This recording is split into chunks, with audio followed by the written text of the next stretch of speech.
on accueille Fatima Benou, qui est directrice générale adjointe du groupement associatif Citéa. Merci Kevin.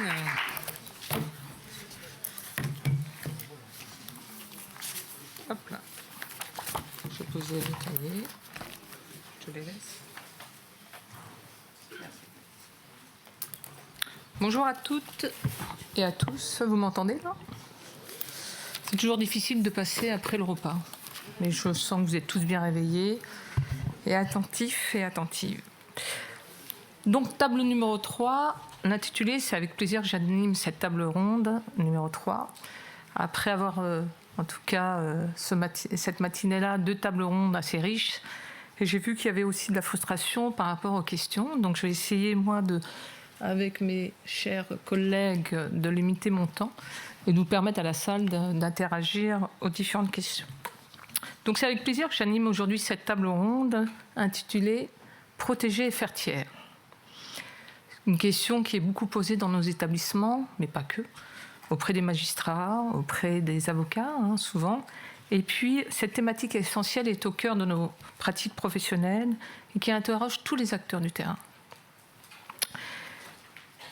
Cette table ronde, elle va traverser aussi tous les domaines de la prévention à la protection des victimes, mais aussi des auteurs. C'est vrai que ce matin, on a évoqué beaucoup la place des victimes. Mais les victimes, qui veut dire victime, veut dire qu'il y a des auteurs. Et que cette approche auprès des auteurs, on l'abordera aussi avec nos invités dans cette table ronde et avec les associations que je vais accueillir. Donc nous aurons l'occasion d'aborder l'ensemble des écosystèmes. C'est vrai que c'est souvent une question qui a été posée par l'ensemble des professionnels. C'est toute l'articulation entre le monde judiciaire, le monde associatif, et que comment on peut aussi, alors on a évoqué aussi le pôle vif ce matin, mais je pense que ça viendra aussi dans l'après-midi, mais c'est tous ces écosystèmes judiciaires, protection de l'enfance, le secteur aussi de la prévention, comment on va les articuler, et on aura en tout cas une présentation de l'ensemble des intervenants.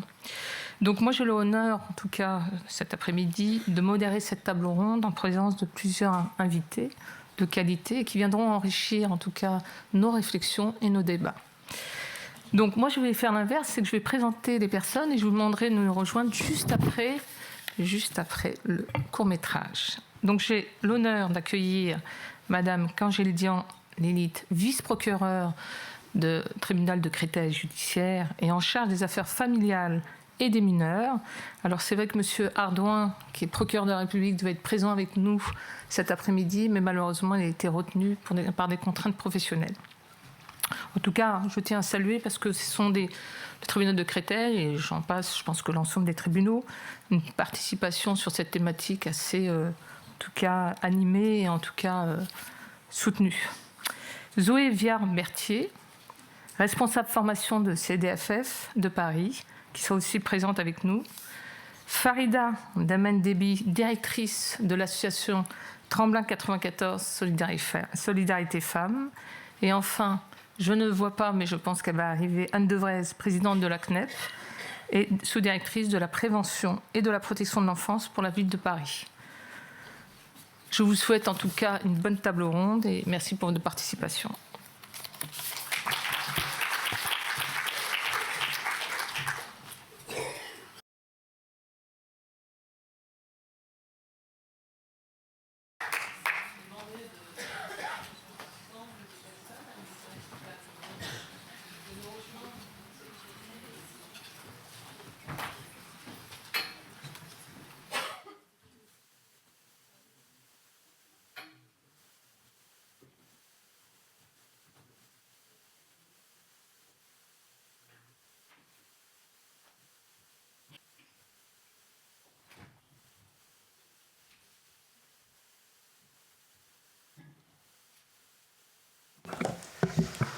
Des réactions par rapport à ce court-métrage, envie de réagir ou pas?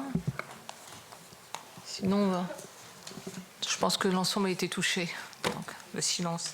Peut-être revenir un peu, Madame la vice-procureure, concernant les chiffres. On voit cette femme dans ce court-métrage qui était dans un espace de rencontre. Aujourd'hui, dans le département du Val-de-Marne et dans votre juridiction, est-ce que c'est, on a évoqué ce matin sur les chiffres en disant que c'était 75%, en tout cas dans le groupement Citéa. Est-ce que c'est à confirmer, à infirmer sur ces questions aujourd'hui ? Vous m'entendez là ? Oui. Je vous remercie de cette proposition d'intervention. Alors, je représente monsieur le procureur qui est actuellement empêché sur d'autres obligations, mais simplement dire tout d'abord en tant que professionnel, moi, magistrat, qu'il faut aborder ces questions-là avec humilité, et c'est ce que je pense que font tous nos collègues et investissement aussi. Tous nos collègues du parquet, mais aussi du siège, et notamment nos collègues JAF, avec aussi cette volonté chevillée au corps de faire leur office et de faire leur travail qui est assigné par la loi, et de le faire bien, malgré les moyens contraints, et ça je pense qu'il faut que chacun l'ait à l'esprit, et de le faire ensemble. Et ça, c'est aussi important et il faut que ce soit dit. Ce qu'il faut savoir, c'est que la lutte contre les violences intrafamiliales, et je dis bien intrafamiliales, est une priorité de l'ensemble des parquets. Ça a été rappelé dans les circulaires de l'ensemble des gardes des Sceaux successifs. Et c'est aussi une priorité du parquet de Créteil. J'en veux aussi la note de politique pénale de notre procureur qui renouvelle cet objectif principal qui est assigné à ma division, mais aussi à l'ensemble du parquet. On part tous d'un constat, quels que soient les parquets, c'est qu'on est face à un contentieux de masse, des violences protéiformes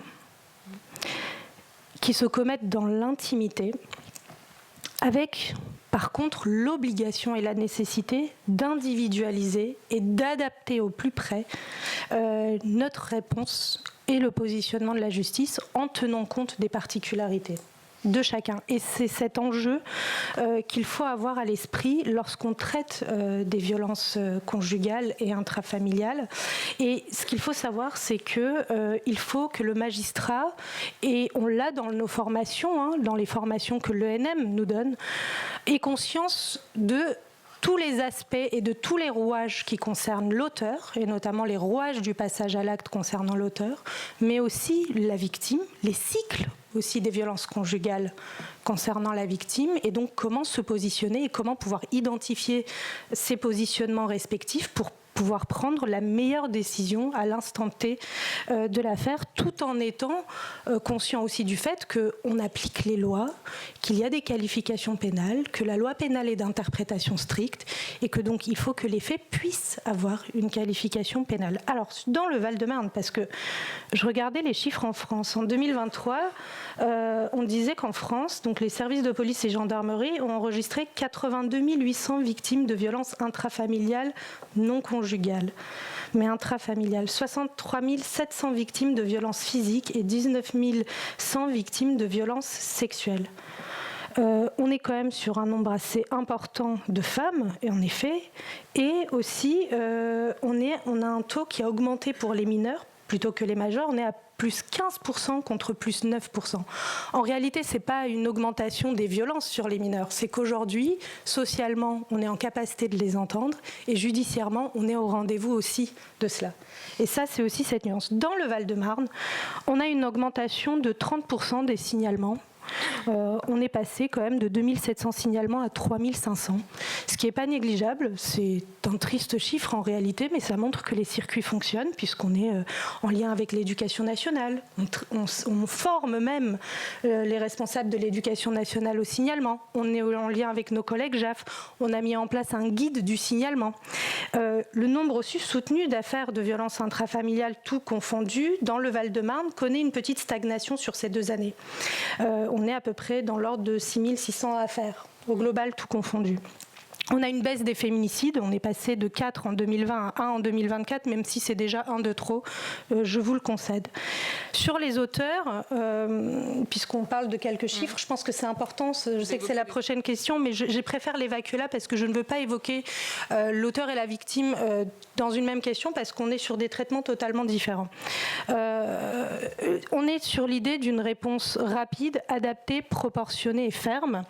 Ce qu'il faut savoir, c'est qu'on a une part de dans le Val-de-Marne assez soutenue de comparution immédiate. On a aussi une augmentation de 105% des procédures de comparution sur reconnaissance préalable de culpabilité, c'est-à-dire de procédures où l'auteur, lorsqu'il reconnaît les faits, immédiatement après la garde à vue, va être présenté devant un juge et le jugement va se faire immédiatement. Avec aussi la victime qui est présente et le barreau qui nous aide à permettre ce jugement rapide en réalité en assistant aussi la victime par une permanence pénale victime assurée aussi par les avocats. On est aussi, et c'est ça aussi qu'il faut avoir en tête, c'est que ces procédures, elles témoignent du fait qu'on est vraiment sur des procédures rapides. On est aussi sur une augmentation des peines d'emprisonnement prononcées sur ces 2 dernières années, avec une augmentation aussi de la durée de l'emprisonnement. Ce qu'il faut savoir aussi, c'est que on est aussi sur une rapidité de l'exécution des peines, puisqu'au sein de notre tribunal, et dans d'autres tribunaux aussi ça a été le cas, on a mis en place un circuit court de l'exécution des peines vives. La personne condamnée va être convoquée dans les 48 heures par un conseiller pénitentiaire d'insertion de probation, ce qui n'est pas rien. Et aussi pour les sorties de détention, tout auteur qui demande, tout condamné qui demande un aménagement de peine, eh bien on a prévu des évaluations systématiques dans le cadre des débats devant le juge d'application des peines pour évaluer côté victime et auteur la situation et voir quel aménagement, et s'il faut aménagement, quel aménagement est le plus adapté. Et puis ce qu'il faut savoir aussi, au titre des bonnes pratiques, c'est que l'on a estimé que, bien sûr, en matière de violence conjugale et intrafamiliale, il ne faut pas attendre, il faut agir très vite pour prévenir la récidive, mais surtout graduer la réponse pénale. Et on a mis en place au sein de notre parquet ce que l'on appelle le déferment en alternative. Donc dans les situations un peu moins complexes, où les faits sont reconnus, la personne, après la garde à vue, va immédiatement voir un délégué du procureur pour mettre en place une alternative aux poursuites avec des stages à vertu pédagogique. Et au titre des bonnes pratiques, puisqu'on parlait du financement, et aussi de ceux qui ne parlent pas la langue française, parce qu'en réalité, même les prévenus sont en rupture d'égalité. Quand ils ne parlent pas la langue française, ils ne peuvent pas bénéficier de ces stages. On a mis en place ce qu'on appelle la contribution citoyenne. C'est une nouvelle alternative qui leur permet de verser un pécule. Ce pécule va aux associations qui travaillent avec nous, et notamment à l'APCARS, et qui nous permet de recourir notamment à l'aide d'un interprète pour assurer certains des stages, mais sous un format un peu plus individualisé. En fait, ce qu'il faut avoir à l'esprit concernant l'auteur, l'enjeu essentiel que je pense que l'on n'a pas résolu, alors même que c'est l'une des causes de récidive, je pense, au-delà des addictions, puisque en réalité, le soin, le suivi, l'addiction est essentiel en fait dans ce cadre-là. C'est l'éviction du conjoint violent et son relogement. C'est-à-dire qu'en réalité, il faut que les collectivités territoriales, et ça, nous, on n'arrête pas de le dire, et on a un travail qui est engagé avec nos collectivités territoriales, eh bien, s'assure du relogement. Même si politiquement, c'est pas ce qui plaît, en réalité, un conjoint violent relogé, un conjoint violent sécurisé aussi et suivi, c'est un conjoint violent qui aura moins de chances de recommencer. On se crée moins ce risque-là. Aujourd'hui, on travaille avec SOS Éviction, le groupe SOS, qui nous permet de proposer un relogement pour quelques jours. Mais je ne peux pas au-delà. Sauf qu'un conjoint qui se retrouve dehors après un déferment, avec une mesure de contrôle judiciaire, avec interdiction de contact, et donc l'impossibilité ensuite de lui permettre finalement d'atterrir, eh bien c'est le risque en fait ensuite de ce qu'il soit tenté de retourner au domicile. Donc ça aussi, il va falloir aussi que l'on ait des solutions qui nous soient apportées à ce sujet. Peut-être là, lorsque vous évoquez les auteurs sur cette question-là, aujourd'hui, quels sont les outils, les mesures que vous avez pour accompagner, encadrer les auteurs, tels que les ordonnances de protection qu'on a souvent, nous, dans les espaces de rencontre, mais ça fait partie d'un outil parmi d'autres. Est-ce que vous pouvez nous étayer davantage sur l'ensemble des outils ? Alors, sur les outils, pour moi, l'ordonnance de protection, moi je le range plutôt sous le volet protection victime que accompagnement de l'auteur. Clairement, pour moi, c'est plus un dispositif de protection et si vous voulez, je peux développer là les dispositifs de protection pour les victimes. Ce qu'il faut avoir comme idée là, c'est que les victimes, il faut les entendre bien sûr au sens large, c'est-à-dire on a la victime des violences conjugales, on a les enfants co-victimes dans le cadre des violences conjugales et les victimes victimes d'infractions directes commises à leur rencontre, avec aussi, et ça on le voit pas mal nous au tribunal, avoir aussi à l'idée que ces enfants polytraumatisés, moi que j'appelle polytraumatisés, finissent souvent chez nous devant le tribunal pour enfants, parce qu'ils ont ensuite eu des passages à l'acte violent et commis des violences par ailleurs. Et souvent, dans le parcours de ces enfants au pénal, la détection de la confrontation aux violences conjugales se fait très tardivement. Et la question de poser se fait très tardivement. Et c'est vrai qu'il y aurait peut-être un travail, éventuellement universitaire ou autre, à engager à ce sujet-là, mais c'est vrai que c'est une question qui se pose vraiment. Alors sur les victimes, l'enjeu, c'est la détection, la protection tout au long de la procédure, des victimes majeures ou mineures, et une prise en charge adaptée, et donc ça suppose une pluridisciplinarité. Ça commence dès la plainte, c'est-à-dire qu'en réalité, il faut pas attendre que la justice vienne vers nous, la victime vienne vers nous, mais il faut développer des dispositifs d'aller vers. Et au parquet, on l'a rapidement compris, ça, c'est-à-dire qu'au niveau des parquets, des procureurs de la République, impulsés aussi par nos cours d'appel et nos procureurs généraux, on a développé des dispositifs d'aller vers. J'en veux pour preuve la convention signée qui permet une plainte au niveau des services hospitaliers par la victime, des hôpitaux. La maison des femmes, il y a des maisons des femmes en France, très peu peut-être en effet, mais il y a toujours un enjeu de financement. Dans le Val-de-Marne, on a une maison des femmes avec une prise en charge pluridisciplinaire et des permanences assurées par le commissariat. Il y a aussi favoriser le signalement, parce que le dispositif d'aller vers, c'est aussi accompagner, soutenir au signalement. Et j'en veux pour preuve les conventions qui ont été signées par plein de ressorts et qui sont signées notamment en cours dans le Val-de-Marne de signalement par l'ordre des médecins en cas de violences faites aux femmes. Le circuit aussi de signalement fait concernant les enfants chez nous est très opérationnel, c'est-à-dire que c'est un traitement en temps réel par un magistrat qui tous les jours va traiter les signalements que l'on reçoit. On en reçoit à peu près une quarantaine par jour et c'est un traitement en temps réel en réalité de l'ensemble des signalements reçus. Je pense aussi au protocole féminicide qui permet la protection de l'enfant et sa prise en charge immédiate et pluridisciplinaire que nous avons conclue. Et ce dont on se rend compte, c'est que la protection, elle irrigue maintenant le domaine des enfants co-victimes, c'est-à-dire qu'on agit tant sur la protection de la victime elle-même que de l'enfant co-victime des violences.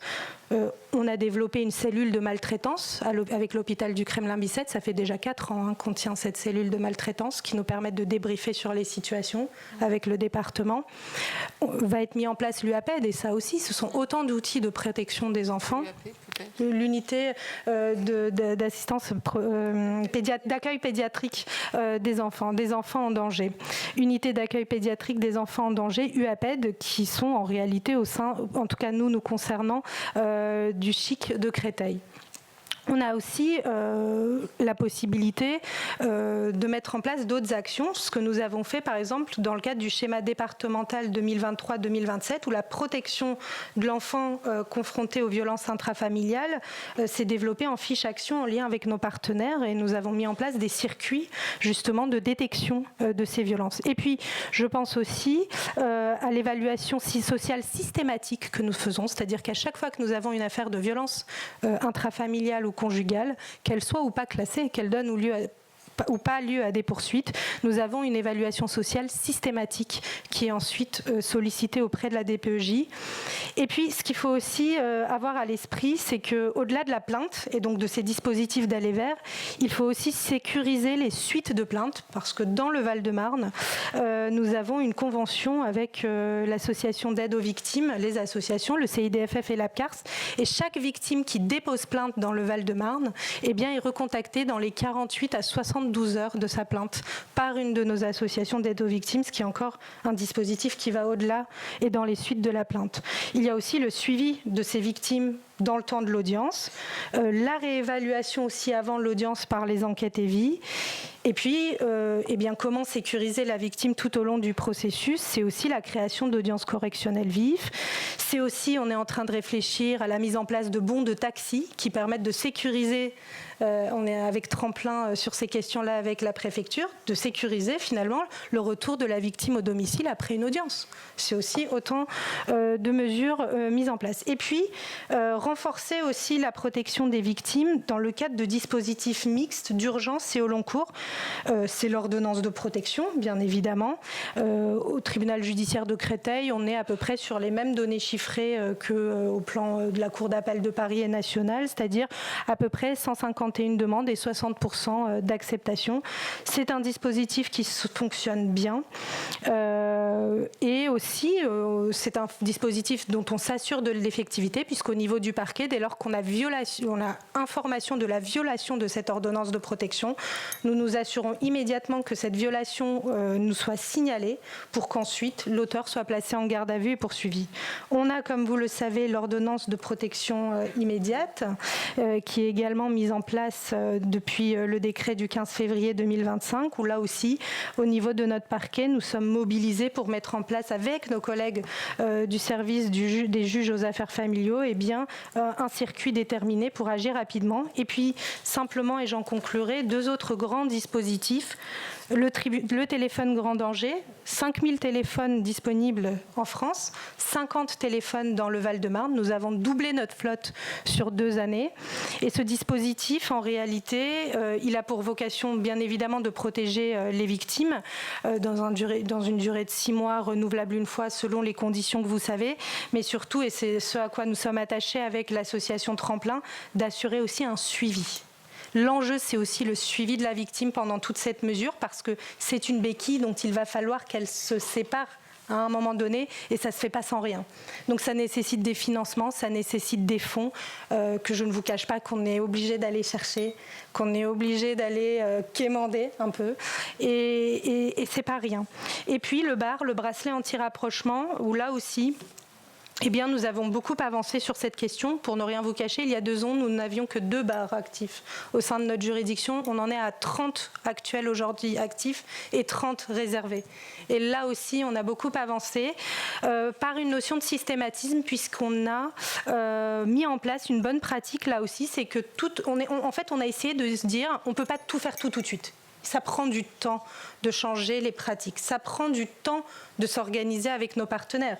Il ne faut pas louper la marche. Donc on y va en progressif. Et c'est ce qu'on a fait, puisque au niveau du bar, on a décidé qu'il y aurait des évaluations bar systématiques dès que l'auteur est orienté en comparution immédiate. Donc l'association, l'association concernant le côté auteur et l'association concernant le côté victime, nos associations vont contacter l'auteur et la victime pour faire cette évaluation bar et permettre au tribunal correctionnel de statuer sur cette mesure dès l'audience de comparution immédiate et le jour même.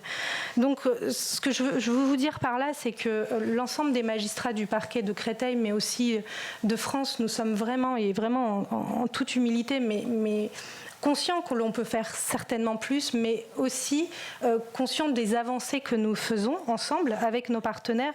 Et vous pouvez être garantis, en effet, de l'implication de tous. On n'est pas sur des positionnements dogmatiques, d'accord ?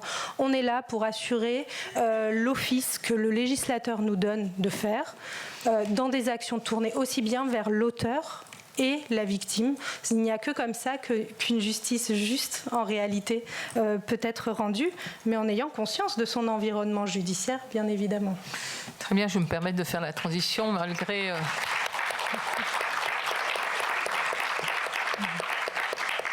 Merci pour votre intervention, et le temps passe, mais en même temps je voulais vous poser une question, et là ça va être un exercice très fort, en 1 minute. Alors il y aura sûrement d'autres questions. En regardant le court-métrage, on s'est aperçu, ou vous avez pu constater, que la question de l'espace de rencontre, à la fin de la prise en charge de la mesure, que le professionnel découvre qu'il y a une mesure, en tout cas le père a été condamné. Et c'est vrai que c'est un point, en tout cas, qui a été évoqué tout au long des espaces de rencontre que nous dirigeons, sur la question de la coordination. Alors on entend bien le pôle vif, et vous avez raison de le préciser, Madame la vice-procureure, sur la question de ça prend du temps. On est un peu frustrés, nous les professionnels, parce qu'on est dans l'impuissance, et le sentiment, je crois que le docteur Jérôme Payen l'avait évoqué, le sentiment d'insécurité, de ne pas pouvoir y répondre. Mais aujourd'hui, on en est où dans cette coordination ? Alors je sais que Madame Savary reviendra sur les pôles vifs, sur la table suivante, mais aujourd'hui, dans le tribunal de Créteil, cette question-là, d'apprendre l'information pénale, aurait pu ou pas changer en tout cas la prise en charge. Alors votre frustration, je la partage. Enfin, je veux dire, aucun de nos collègues, que ce soit à Créteil ou même en cour d'appel ou même dans d'autres juridictions, ne peut se satisfaire de ce qu'on vient de voir là, en réalité. Et parce que l'important, et ce qu'il faut avoir à l'esprit, c'est que en fait, ce qu'on a vu là, c'est l'importance de la communication et du partage d'informations, mais en temps réel. Et c'est bien ça l'idée, le temps réel. En réalité, les pôles vifs, ça part d'un constat, c'est qu'en fait, on fonctionne tous en silo et qu'il y a besoin de décloisonner. Décloisonner au sein de la juridiction, c'est-à-dire avec les acteurs de la chaîne pénale et civile, parquet, siège, juge aux affaires familiales, juge des enfants, qui doivent aussi communiquer entre eux et communiquer avec les collègues du siège pénal, c'est-à-dire tribunal correctionnel JAP, et aussi communiquer avec l'ensemble de nos acteurs institutionnels et partenaires institutionnels. Alors pour le parquet, et pour les collègues JAP aussi, il y a une forme de naturel dans cela parce qu'on est habitué au partenariat. Pour les collègues JAF aussi, ils sont habitués à leur partenariat. Mais comment faire pour que nos partenariats respectifs que l'on a tissés et aussi nos actions respectives soient coordonnées et que l'on parle en fait entre nous. Parce qu'en réalité, l'enjeu il est d'autant plus important qu'on est face à une équation nouvelle qui est que la question de la protection de la victime ou de l'autorité parentale n'est plus l'affaire d'un juge ou du procureur ou du JAF, mais qu'en réalité, c'est l'affaire d'un sujet, c'est-à-dire la protection des victimes et les violences intrafamiliales. Et que donc, on a déplacé le curseur. On n'est plus sur l'office d'un juge déterminé, mais chacun va intervenir sur l'autorité parentale. Nous, au stade du déferment, dans le cadre d'un contrôle judiciaire, eh bien, il y a une suspension des droits de visite et d'hébergement, sauf décision contraire du juge. C'est pas rien en fait, mais c'est pas rien, alors même qu'en réalité, dans le temps de la garde à vue, il faut avoir suffisamment d'éléments pour se dire est-ce qu'on lève ou pas, ou est-ce qu'on laisse cette suspension, quand l'auteur est un homme ou quand l'auteur est une femme. Moi, j'ai un exemple en tête, et c'est là où il faut se dire que le magistrat et tous, et les associations, tous, on est tous dans le détail des choses. On ne peut pas être dans le systématisme. Je prends un exemple que j'ai eu, du vécu, très court. Une maman avec un bébé de 3 mois, mais c'est vraiment le contre-exemple peut-être. Mais c'est pour vous dire, attention, il ne faudra pas l'interpréter comme ça, je m'en expliquerai. Un bébé de 3 mois qu'elle allaite, elle commet des violences sur son conjoint une fois. Qu'elle nie, mais on a des éléments de preuve et des témoins en fait, parce que ça se passe dans la rue. Elle est orientée en CPVCJ, c'est-à-dire qu'en fait, en réalité, on n'a pas une approche, bien sûr, on a une approche genrée de ce que ça peut induire, l'emprise et tout ça. Quand on est magistrat, il faut avoir ça en tête, l'emprise et tout cela. Mais on n'a pas une approche dogmatique et genrée de se dire que les violences contre un homme ne sont pas possibles. Ça, c'est impossible. Donc, en fait, on a une vision très... En fait, au parquet, on est un peu, c'est ce que je dis toujours, les urgentistes de la société. On a une vision de la situation et on doit, en fonction des éléments, prendre une décision. Ça aurait été un homme ou une femme. Là, la question, c'est est-ce qu'il y a violence ou pas et quelle est la décision adaptée. Donc ça veut dire que cette femme, quand elle a été déférée, si je m'en tenais à l'application de la loi, c'était une suspension automatique des droits de visite et d'hébergement. Et donc cet enfant qui était allaité par sa mère, qui était prise en charge par sa mère, en réalité, elle n'aurait pas dû le voir jusqu'à la date d'audience. C'est ça le raisonnement, en réalité. Et c'est là où l'importance, c'est aussi de se dire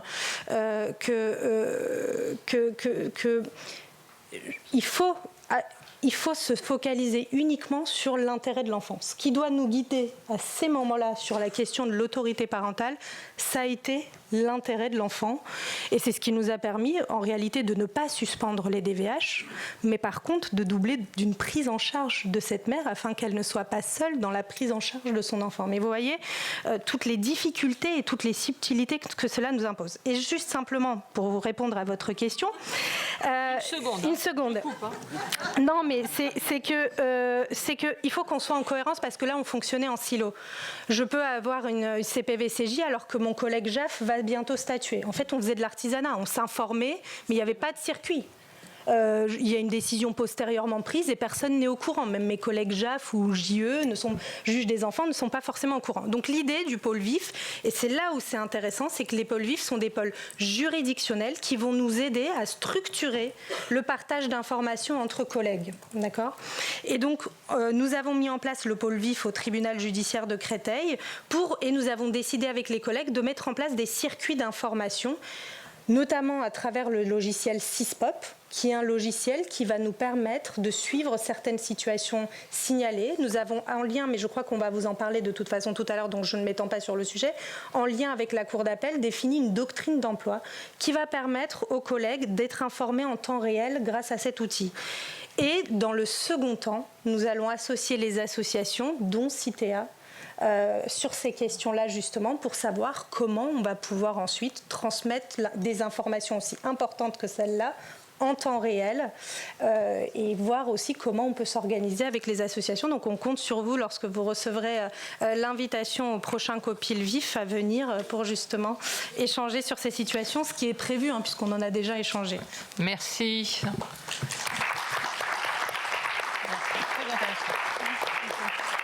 Alors, on va continuer, puis je vois que l'heure tourne et on m'a alerté d'aller plus vite. Donc, quand même, après avoir présenté une prise en charge, un traitement judiciaire d'un auteur, on arrive souvent dans les espaces de rencontre où nous n'avons pas de jugement, simplement de séparation, il n'y a pas d'enquête, comme on a pu le voir dans le court-métrage. Et chaque fois, les professionnels nous posent la question, mais quels sont les différents signaux nous alertant la dangerosité des auteurs dans ces espaces-là. Et c'est vrai que je donnais la parole à Zoé Viard-Mertier sur cette question-là. Comment on décèle, en tout cas, les signaux pour imaginer que ce soit un auteur ou pas auteur? Ça marche. C'est éteint. Ok, là c'est allumé, c'est bon. Déjà, merci beaucoup pour l'invitation et bonjour à toutes et tous. Alors, est-ce que, avant de répondre à cette question, je peux déjà vous présenter comment on rencontre les victimes et à travers quel dispositif, puisque je trouve que c'est un petit peu plus logique de d'abord comprendre comment on fonctionne au CIDFF de Paris, pour vous expliquer après sur quoi on se base finalement pour évaluer le danger. Alors, au CIDFF de Paris, on va recevoir les victimes, enfin, on va recevoir toute personne déjà qui souhaite s'informer sur le droit de la famille et le droit pénal en matière de violence conjugale, violence sexiste et sexuelle. Donc on est très spécialisé. Et pourquoi je vous dis ça? Parce que du coup, toutes les personnes qui viennent au CIDFF de Paris ne se disent pas forcément victimes de violence. Et ça, c'est l'intérêt de faire de l'accès au droit notamment. C'est que de cette manière, on va recevoir... Alors moi, je vais parler de femmes victimes, non pas parce que les hommes n'existent pas, mais pour correspondre à la majorité numérique. Après, voilà, comme je vous dis, au CIDFF, on reçoit les deux. Et donc du coup, mais on reçoit en très grande majorité aussi des femmes. Et notamment lorsque les personnes sont victimes, c'est une majorité qui est encore plus grande que ce soit des femmes. Donc voilà. Mais évidemment, ça n'exclut pas d'autres possibilités. Mais on va recevoir du coup des femmes qui vont venir se renseigner sur un divorce. Et au fur et à mesure de l'entretien, on va se rendre compte, en posant des questions, quand les juristes vont poser les questions, mais que finalement, il y a peut-être des violences qui se cachent derrière.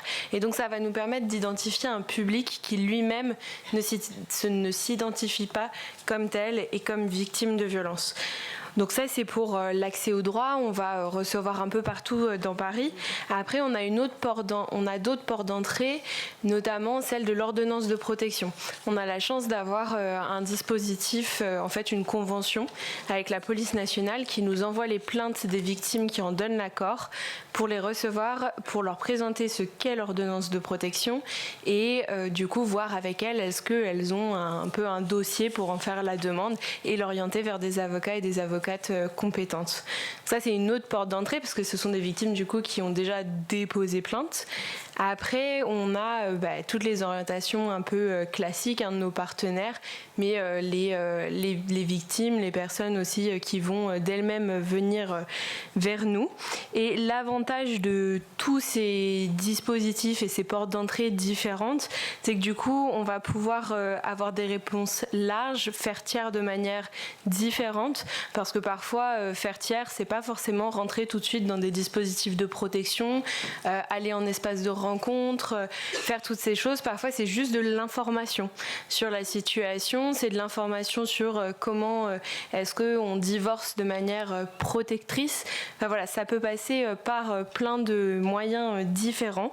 Et donc du coup, je voulais aussi préciser que dès qu'il y a violence conjugale, et c'est là que ça va faire le lien avec votre question de base, mais dès qu'il va y avoir violence conjugale, on va tout de suite prêter attention à la question de la sécurité de la personne.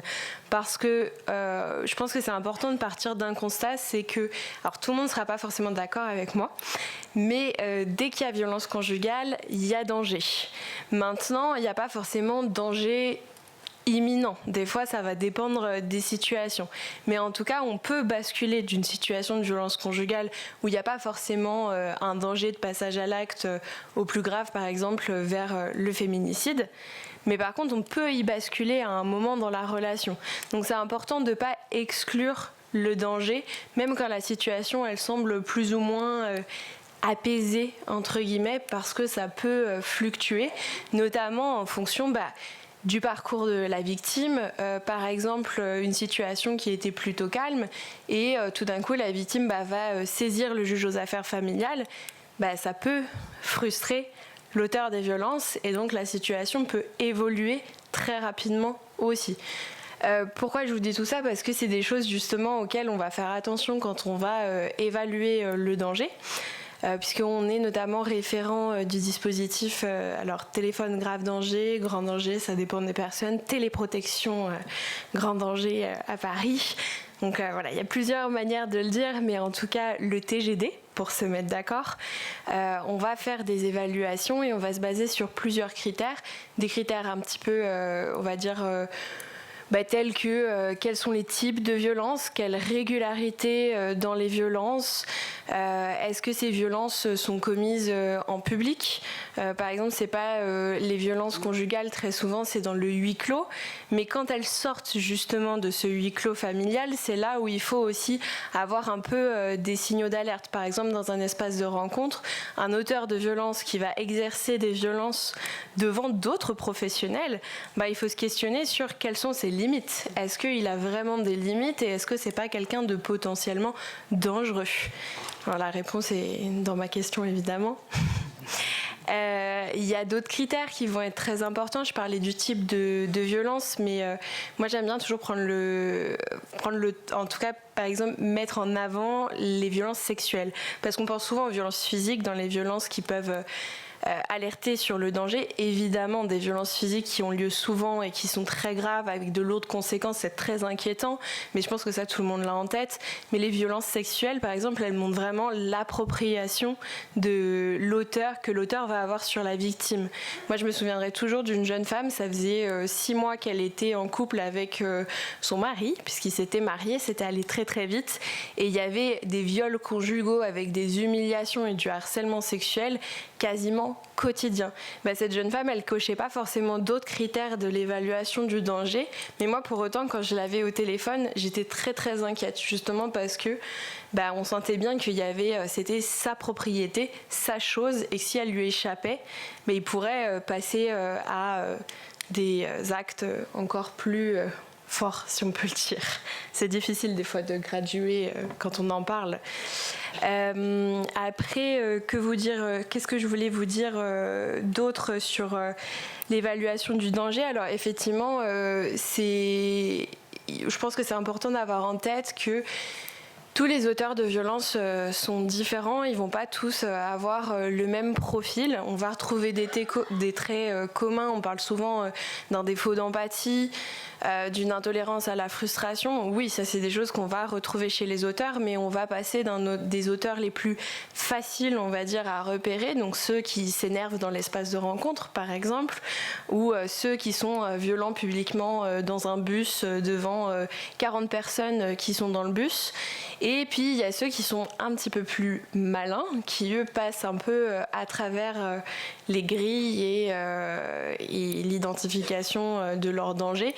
C'est ceux qui vont être qui vont maîtriser la loi, qui vont maîtriser les zones grises, qui vont être beaucoup plus dans ce qu'on appelle maintenant le contrôle coercitif et dans beaucoup de violences psychologiques avec une emprise très forte sur la victime. Eux aussi, ils sont dangereux. C'est pas parce que ils se contrôlent et qu'ils pètent pas des câbles devant tout le monde qu'il faut pas non plus faire attention. Donc ça, c'était quelque chose que je trouvais important à dire.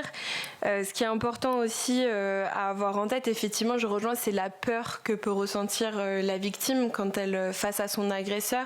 C'est pas un critère où il faut se dire c'est l'interprétation de la victime. Non, en fait, le sentiment de peur, il vient aussi dire quelque chose. Que vous dire d'autre? Les violences sur les enfants. Quand les auteurs sont violents directement envers les enfants. Alors, les enfants sont toujours victimes. Moi, je tiens à continuer à parler de violences conjugales, même quand on parle des enfants, parce que je trouve que les violences intrafamiliales, ça inclut beaucoup d'autres choses que les violences conjugales, et donc du coup, ça noie un petit peu la notion.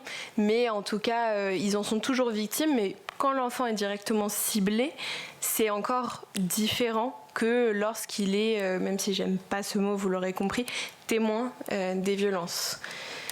Ce qui va être aussi important, c'est de réévaluer souvent la situation.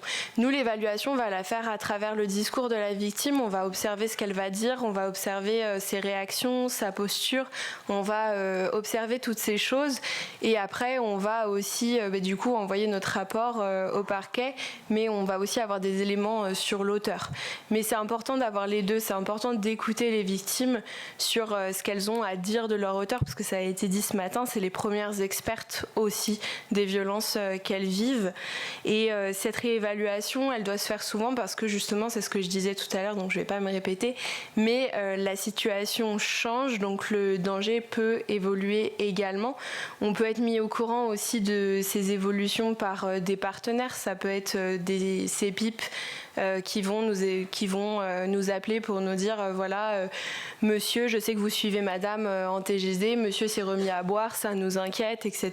Donc nous, ça c'est des choses qu'on va toujours prendre en compte. Et j'ai quasiment, je pense, je suis arrivée quasiment au bout parce que je vous vois. Allez-y. Alors dès que je me penche comme ça, c'est que c'est vers la fin. Je l'ai senti. Je l'ai senti. Les gestes, la nature, etc. Pour autant, merci Zoé. C'est une belle...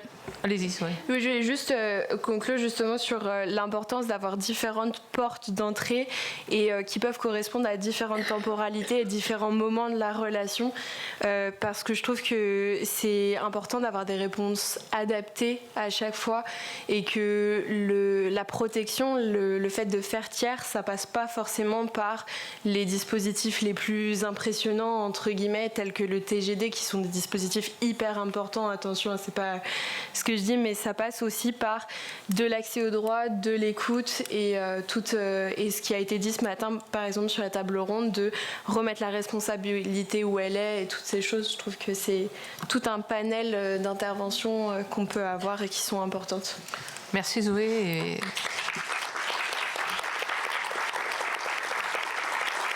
Merci pour cette transition faire tiers. Je vais laisser la parole à Farida Damen-Déby. Faire tiers avec l'outil de l'hébergement, puisque entre le CDFF et Tremplin 94 Solidarité Femmes, vous avez aussi l'hébergement. Donc, est-ce que quelques mots sur la prise en charge et la mise en sécurité? Oui. Puisque...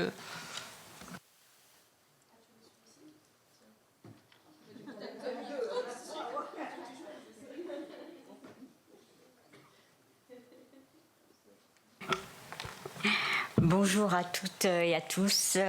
Merci de cette invitation. Alors, l'hébergement est un des dispositifs de mise en sécurité des femmes et des enfants victimes de violences conjugales. Vous voyez bien que dans l'intitulé, l'association ne parle pas de femmes victimes de violences conjugales et de leurs enfants, c'est femmes et enfants victimes de violences conjugales, parce que les enfants sont impactés. On a eu des terminologies qui ont progressé au fur des années. On est passé de l'enfant témoin, l'enfant co-victime, victimes et dont on a parlé ce matin, l'impact sur le développement psycho-affectif, sur le cognitif, les traumas. Et ces enfants seront les adultes de demain. Alors, avant de répondre à la question sur l'hébergement, et un peu comme Zoé, il faut que je dise aussi d'où je parle en faisant mon exposé. Donc, je suis directrice d'une association qui s'appelle donc Tremplin 94 et qui inscrit son action dans le cadre des politiques publiques dans la lutte contre les violences faites aux femmes et pour l'égalité entre les femmes et les hommes. Donc ça veut dire aussi d'inspiration féministe. Il faut entendre le féminisme comme militer pour l'égalité. Voilà. Donc normalement, on est bien d'accord qu'ici, normalement, on est pour l'égalité. Donc j'espère que tout le monde est féministe ici. Donc, cela étant dit, on va se présenter aussi comme une association qui est engagée aux côtés des femmes. Alors ce matin, on a parlé beaucoup de la neutralité, la subjectivité, et nous, on assume une forme de subjectivité comme un outil important, qui est un levier important pour les femmes, pour faire confiance et livrer des témoignages importants. Et là, je parle, les femmes savent bien que quand une association, c'est pas pareil, c'est pas les représentations à l'œuvre et les missions que un service social. Et quand on sait que, en revenant sur les enfants, que les menaces qui sont adressées aux femmes et la question de l'enlèvement des enfants ou du placement des enfants, cette question, elle est bien. Donc on recueille un matériau très important sur ce que vivent les personnes au quotidien, du privé, de la grande intimité, qu'elles ne peuvent pas forcément partager avec un service social, mais on prend ce parti-là qu'à un moment donné, quand les femmes sont impactées par des situations de violence conjugale, elles ne sont pas toutes performantes partout, on l'a dit. Et on l'a dit tout à l'heure, on doit viser à la sécurité, bien sûr juridique, physique et psychique. On a parlé également, et Zoé en parlait également, la question de l'accompagnement. Que ce soit le TGD, le bar, de l'hébergement, le travail qui doit transcender tout ça, c'est aussi de permettre aux femmes qu'elles soient plus actrices, un peu plus sujets, toujours un peu plus sujet de la situation, et donc un travail d'étayage. La question, c'est effectivement de se dire aux femmes, dans le cadre de l'hébergement, c'est de dire, est-ce qu'on va caractériser une situation, identifier et caractériser une situation de violence conjugale. Les violences conjugales, la violence, c'est pas le conflit. Il y a des femmes qui vont dire, finalement, je ne vais pas forcément avoir recours à des situations, des plaintes, parce que les femmes vont dire, déjà, à la maison, je suis violentée sans rien faire. Donc, il faut savoir aussi que partager, évoquer, s'ouvrir à nous, à vous, c'est aussi pour les femmes une prise de risque. Une risque, parce qu'on ne sait pas ce que vous allez en faire. C'est aussi porter sur le jugement d'autrui, sur ses incapacités, ses impossibilités, parce que les personnes qui ne sont pas très informées sur la question des violences conjugales vont dire, il n'y a que partir, dénoncer, quitter le domicile conjugal, même si on est bien d'accord que ce n'est pas aux victimes de quitter le domicile conjugal et familial. C'est plutôt aux auteurs. Mais, voilà. La réalité, c'est des fois ça. Donc, le travail qu'il va faire, donc on va présenter une palette d'actions qui va de la permanence téléphonique à l'hébergement, en passant par le relogement, avec le coportage du téléphone grave danger et du bracelet anti-rapprochement. Dans le centre d'hébergement, quand on va accueillir, on a un dispositif de 100 places, tout dispositif confondu. Ce qui est important, c'est que comment on doit retrouver, de permettre aux femmes de retrouver le pouvoir d'agir. Quand on a les femmes en première instance, les femmes vont dire « mon mari m'a dit que ». Bon, il va falloir du temps pour dire « mais vous, qu'est-ce que vous en pensez ?» Qu'est-ce que vous voulez faire? Comment vous voulez faire? Comment voilà. On va essayer de repérer avec les femmes ce qui est de leurs ressources, de leurs possibilités, de leurs entraves ou de leurs ressources. C'est aussi de les confirmer. C'est vraiment restaurer l'autorité parentale. On parlait des enfants. Beaucoup de femmes restent pour les enfants et partent pour les enfants. Donc ça met aussi l'enfant dans une particulière. Donc on avance avec ça parce que l'hébergement, c'est aussi, et on l'a vu tout à l'heure, et on a été énoncé, la question de comment on sort des dispositifs. Il faut que quelque chose soit renforcé dans leurs compétences pour qu'il soit amorcé pendant l'hébergement et que ce qui se prolonge après. C'est-à-dire comment on va se mesurer, comment on va se soustraire d'une relation d'emprise et d'ambivalence pour avoir à un moment donné cette capacité à atteindre sa propre protection. C'est le travail d'un centre d'hébergement. C'est le travail d'un hébergement spécialisé qui n'est pas l'idée de déplacer. Bien sûr que l'urgence, c'est de mettre en sécurité d'un point A à un point B, mais l'objectif, c'est qu'est-ce qu'on fait dans cet accompagnement pour que les femmes, progressivement, prennent le pouvoir sur leur destin et retrouvent de l'estime pour elles. Donc, quand on va parler d'hébergement, on va parler, nous, dans l'hébergement, les missions de l'hébergement, c'est l'insertion. Nous, on va vous dire l'insertion, mais l'émancipation. L'émancipation, c'est-à-dire que comment je vais pouvoir avancer dans ma vie. Et donc, le travail, par exemple, je vais peut-être partager avec vous à partir d'une expérience d'accompagnement d'une dame, même qu'on a rencontrée dans le cadre d'une permanence SRIR en mairie, et qui a 3 enfants, 13 ans, 5 ans, 3 ans. Ce qui a été, et qui rejoint un peu les débats de ce matin, ce qui a été frappant dès le départ, c'est l'émotion dans sa voix. C'était comme si elle était terrorisée. Et pourtant, elle avait quitté le domicile conjugal il y a 5 mois avant. C'est-à-dire que le fait de remémorer les violences, le fait que monsieur revienne tout le temps en bas de l'immeuble, dans un appartement qu'elle a trouvé, elle avait peur. Elle avait peur, et il y avait une urgence et elle n'arrivait plus à qualifier. C'est-à-dire que l'idée qu'à un moment donné, il fallait que le travail, et quand on dit comment faire tiers, c'est déjà d'avoir un pas de côté. Parce que les violences conjugales, ça sidère. Et donc, en parlant des violences, de parler du cycle, on l'a évoqué tout à l'heure, ça permet aussi de créer une disponibilité psychique pour que les femmes se sentent en sécurité. Et donc là, je parle beaucoup de... Donc cette dame-là, elle arrive sur le centre d'hébergement, et il faut savoir qu'elle avait quitté son appartement, elle a fui le domicile conjugal depuis 5 ans, avec toujours dans sa voix, c'est de l'urgence et de la peur.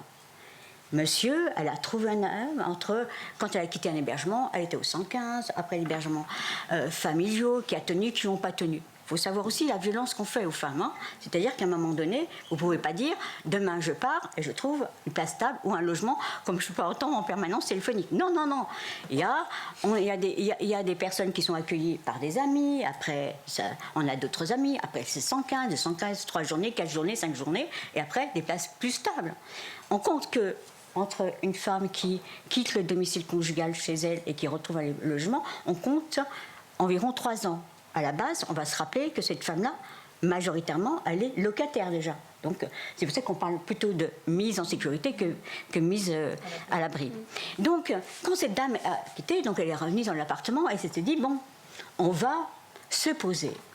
Et là, son aîné a repris un peu instrumentalisé par son père. C'est-à-dire qu'elle avait l'impression, au domicile, dans le logement, que l'aîné avait pris la place du père.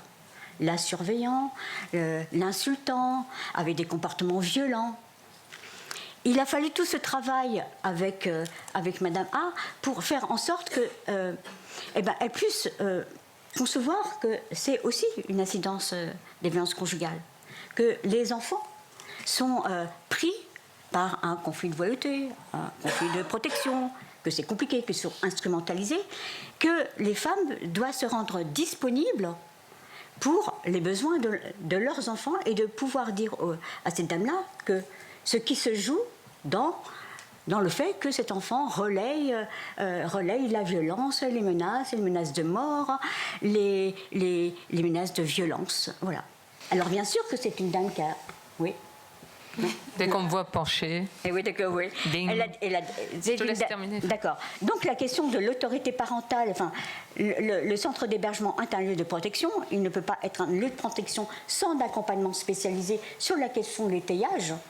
C'est aussi un moment où les femmes se posent pour restaurer l'autorité parentale, c'est-à-dire comment on peut penser et repenser la question des enfants. Pour l'instant, voilà. Donc, c'est une femme qui, progressivement, dans l'accompagnement qui a été proposé, a pu dire qu'elle subissait des violences de la part de son enfant, qu'elle a pu comprendre aussi les enjeux qui se passent pour elle, les a dénoncés, a pu aussi progressivement, parce qu'on se disait tout à l'heure que la sécurité des femmes passe aussi par la sécurité juridique et judiciaire. Mais elle se disait, mais moi je suis partie, renclencher une procédure, ça va remettre monsieur dans une colère et je vais arrêter. Jusqu'à ce qu'elle puisse comprendre que l'instrument juridique et l'arsenal juridique et judiciaire, c'est un acte de protection. Et elle est attendue là aussi pour protéger ses enfants. Donc elle a pu enclencher, une ordonnance de protection a été délivrée, qu'il n'a pas respecté, dont on a pu redéposer plainte. Enfin, alors vous voyez bien que déjà ma position n'est pas là, parce que nous on considère que quand les femmes trouvent du travail, c'est comme si on avait trouvé du travail, sur un hébergement, c'est comme si on avait trouvé un hébergement, on est embarqué. Bon, on n'est pas forcément dans la neutralité, ce qui n'empêche pas que c'est quand même une démarche professionnelle. L'intérêt, l'importance sur la question... Le dernier mot, Farida. Le dernier mot, la conclusion. Ouais. Je suis obligée de rappeler à l'ordre. Non, mais la question de l'autorité parentale, c'est vraiment important, puisque c'est une dame qui a pu se saisir de l'aide qu'on lui a apportée pour progressivement se soustraire aux violences, se soustraire à l'emprise, mais qu'en même temps, quand ce monsieur-là ne respectait pas les décisions du juge aux affaires familiales, a pu à un moment donné acter sa propre priorité en disant stop. Voilà. Sur le mot stop, merci Farida. On voit une personne engagée et très impliquée. Je me retournais vers Anne Devrez concernant, on a parlé de l'auteur, rapidement de la victime. Concernant la place de l'enfant, c'est vrai qu'aujourd'hui, le statut de co-victime, aujourd'hui, est-ce qu'on ne peut pas dire que l'enfant, en écoutant Farida, que l'enfant est avant tout une victime et non pas une co-victime? Selon vous, aujourd'hui, l'articulation... on se retrouve dans les espaces de rencontre avec des situations qui relèveraient de la protection de l'enfance. On est vraiment à la frontière à ce que nous pointe l'ensemble des professionnels aujourd'hui, c'est de dire que ce n'est plus la place dans les espaces de rencontre, mais plutôt dans le versant de la protection de l'enfance. Aujourd'hui, l'articulation idéale entre les espaces de rencontre et les services de protection de l'enfance, ce serait quel défi d'après vous aujourd'hui et quels sont les axes d'amélioration qu'on devrait avoir entre la protection de l'enfance et les espaces de rencontre face aux violences intrafamiliales? Alors, puisque la perche a été tendue et que c'est un peu ma marotte, les questions sémantiques, je vais y aller de ma partie et je vais plutôt être d'accord avec ce qui est dit. Et avant de répondre plus directement à votre question complexe, revenir sur quelques concepts. D'abord, vous dire que de la place que j'occupe, j'ai les mêmes doutes que vous sur la question de la neutralité. Pourtant, je suis, moi, de mon côté, résolument tournée du côté de l'enfant, au Conseil national de la protection de l'enfance. Mais les doutes que vous avez partagés s'agissant d'être aux côtés des femmes, on peut les partager dans l'action éducative aux côtés des enfants. Comment être neutre et quel dévoilement de soi à minima suppose la relation éducative sont des sujets que je vois avec satisfaction porter depuis quelques années. J'espère y avoir contribué, mais avec d'autres. Je me tourne vers Perrine Cheval de l'ENPJJ, puisqu'on a Maëlle Vira qui conduit des travaux passionnants sur la question de l'engagement affectif des professionnels dans la relation éducative. Et donc, voilà, je signerai les mêmes doutes et les mêmes réserves que vous sur la question de la neutralité. De la même manière, je soulignerai d'emblée, on y reviendra peut-être après, mais comme je sais que le temps est compté, je le dis d'emblée, que violence et conflit, c'est pas la même chose. Et si on le perd de vue, on ne peut pas répondre aux questions qui interviendront ensuite, notamment sur la pertinence des lieux de rencontre pour travailler autour des difficultés familiales et même des situations de danger pour les enfants. Donc on y reviendra peut-être, mais je vais être disciplinée parce que je pourrais moi aussi, je peux être très bavarde, pour me recentrer sur la question que vous me soulevez en dernier point, qui était ce par quoi je devais commencer, qui est aussi une question sémantique. Est-ce que les enfants sont co-victimes dans ces sujets ? Alors là aussi, je rejoindrai mes collègues. Je ne comprends pas bien ce terme de co-victime. on est co-victime quand il y a d'autres victimes. En même temps, en dehors des violences conjugales, on utilise peu le terme de co-victime. Moi, j'entends rarement le terme de co-victime utilisé quand les enfants sont victimes de violences dans la famille et que plusieurs enfants sont victimes de violences. Enfin, en tout cas, moi, de là où je suis, j'ai jamais entendu parler du frère qui était co-victime de son frère, etc. Jamais. Je pense que ça désigne vraiment le plus souvent la mère et l'enfant, en vrai. Dans nos représentations, en tout cas. Et je pense, comme vous, qu'il y a un vrai problème avec l'utilisation du terme violence intrafamiliale pour désigner les violences au sein du couple. Ceci étant dit, il me semble que oui, maintenant il est clairement démontré que l'enfant est victime de ces violences. Et vous avez dit, on peut pas être témoin. C'est compliqué de dire témoin comme si c'était moins grave finalement. Alors là-dessus, deux choses, ça a aussi été dit, mais je vais y revenir très brièvement. L'enfant est victime parce que d'abord, dans un nombre de cas extrêmement important, il subit directement ces violences et toute la nature de ces violences. Donc ça, c'est un premier point, même quand on ne le voit pas. Et même quand c'est sa mère ou son père qui dit, ce qui n'est pas simple, mais on le verra ensuite, c'est encore plus compliqué pour un enfant, en tout cas qui révèle ces violences. C'est-à-dire que même quand elles sont invisibles, elles sont souvent présentes. C'est comme dans les violences institutionnelles, il est rare qu'une forme de violence n'accompagne pas une autre forme de violence, mais on ne va pas lancer le débat. En tout cas,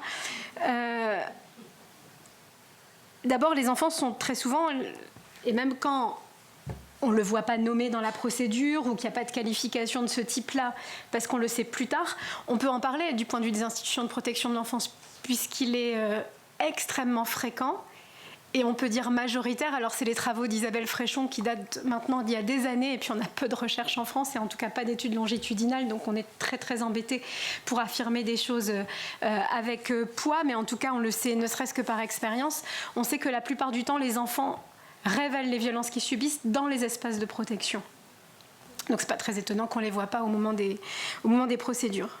Mais de toute manière, il arrive, c'est vrai, qu'ils ne soient pas directement victimes de coups, et donc ils assistent aux violences qui sont faites à leur mère, parfois à leurs frères et sœurs, dans le même système de violence intrafamiliale, et c'est parfois d'ailleurs très complexe pour tous, pour l'enfant le premier, de savoir pourquoi son frère et pas lui, etc. C'est un sujet d'une complexité rare. Par contre, ce qu'on sait, c'est que les enfants sont au moins aussi abîmés quand ils sont témoins au domicile, vivants et en immersion dans ces violences-là que les autres. Maurice Berger, par exemple, l'avait très clairement démontré. Alors, on peut ne pas être absolument fan de Maurice Berger dans toute son activité, notamment quand il s'exprime sur la responsabilité pénale des mineurs, mais par contre, dans son activité clinique auprès des enfants victimes de violences, il a quand même apporté des choses tout à fait essentielles. Et plus les enfants sont petits, et plus ils sont vulnérables, et plus ils sont immergés dans l'espace de violence, et plus ces dégâts peuvent être irréversibles. C'est ce qui nous conduit aujourd'hui non seulement à dire de ces enfants qui sont victimes, mais à dire qu'ils sont en danger. D'où le lien avec la question que vous posez. Est-ce qu'il s'agit de protection de l'enfance ou pas? Alors là aussi, moi, c'est une question que je ne comprends pas très bien parce que j'y ai travaillé. En plus, du coup, j'aime me référer à la définition de la protection de l'enfance telle qu'elle est définie donc, dans la loi, le Code de l'action sociale et des familles, article 112-3. La protection de l'enfance vise le développement de l'enfant, enfin la réponse à ses besoins et son bon développement au plan physique, affectif, intellectuel et social. Il me semble que pour le coup, c'est bien l'intérêt de toutes ces dimensions, de tous ces espaces. Ça ne veut pas dire que c'est toujours le service de l'aide sociale à l'enfance qui est en première ligne, et Dieu merci. Les missions de protection de l'enfance sont portées par tout un tas d'acteurs au-delà du service de l'aide sociale à l'enfance. Par contre, oui, il y a une vraie réflexion autour des coopérations entre les services, mais aussi entre les magistrats, entre JAF et JE sur ces sujets, avec un rôle central du parquet de mon point de vue. On a trop tendance à ne se représenter le parquet que dans le cadre de son activité pénale, Alors que je le rappelle, depuis 2016, en tout cas, les instructions l'ont prévu. Et même si c'est compliqué pour les magistrats du parquet, il a un rôle pivot, c'est le terme de l'instruction, en matière civile, c'est-à-dire de protection des enfants, pour orienter les procédures vers les bons magistrats, y compris à l'occasion d'ailleurs d'un procès pénal. Donc je pense que c'est important d'avoir toujours cette double vision, de dire qu'il y a effectivement de nombreux acteurs, mais qu'on ne peut pas faire l'impasse du fait qu'ils communiquent les uns avec les autres. Je terminerai juste sur ce premier temps pour vous dire que vous avez dit que les enfants victimes de violences conjugales étaient plus à risque de passage à l'acte, c'est vrai.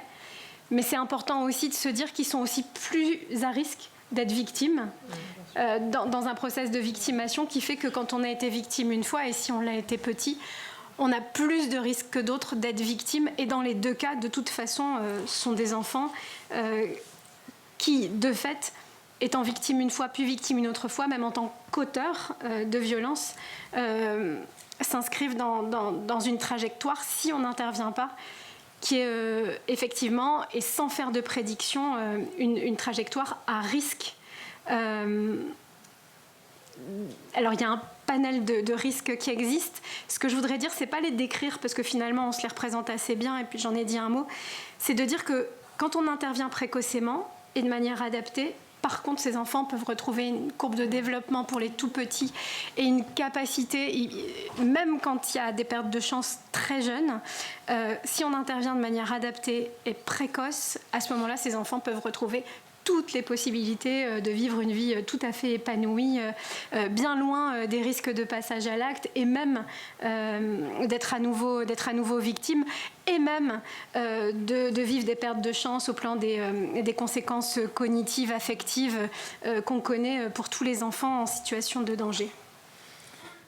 Merci pour votre intervention.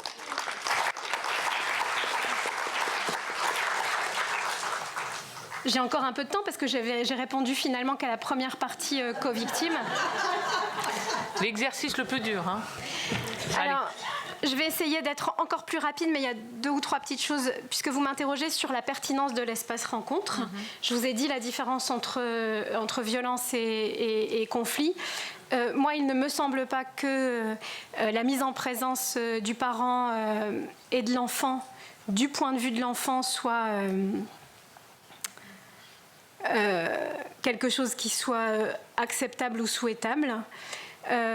Et de ce point de vue-là, je voudrais souligner le fait que j'ai dit tout à l'heure qu'il ne fallait pas mélanger violence intrafamiliale et enfants victimes de violences conjugales.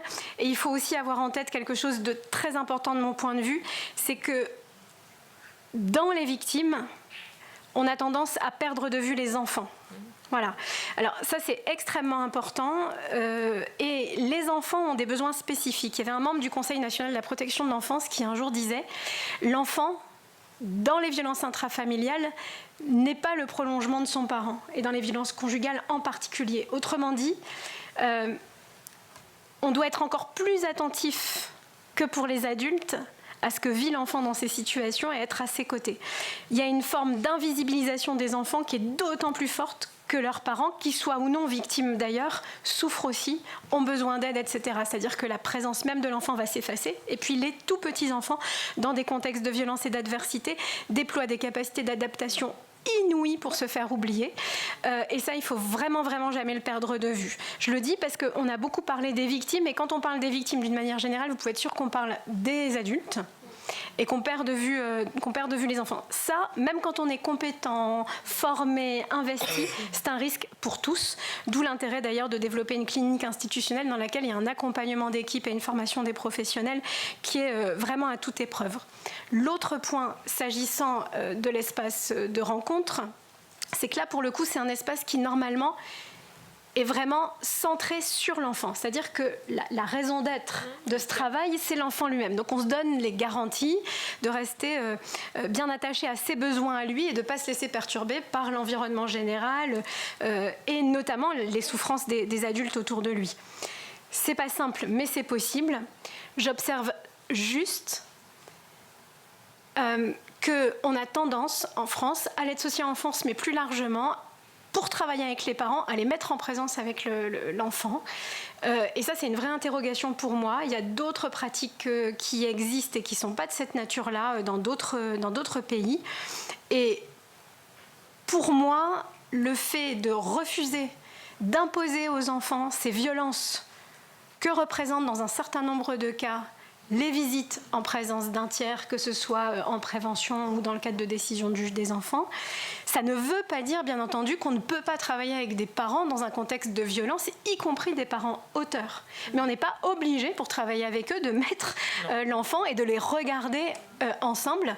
C'est un coup extrêmement fort pour l'enfant lui-même, qui peut être attentatoire à son développement. Il suffit d'avoir fait 1 ou 2 visites médiatisées dans sa vie.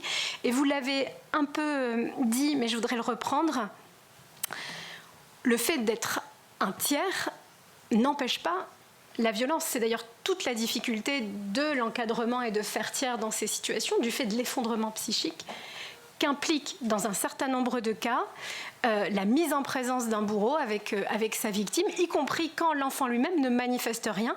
D'où d'ailleurs, j'y reviens, les passages extrêmement forts du bouquin de Maurice Berger sur la manière dont on peut faire protection à un enfant dans un contexte dans lequel il doit voir son parent. Et on sait que dans tous les cas, ça ne doit jamais être prolongé, ça n'a pas besoin de durer.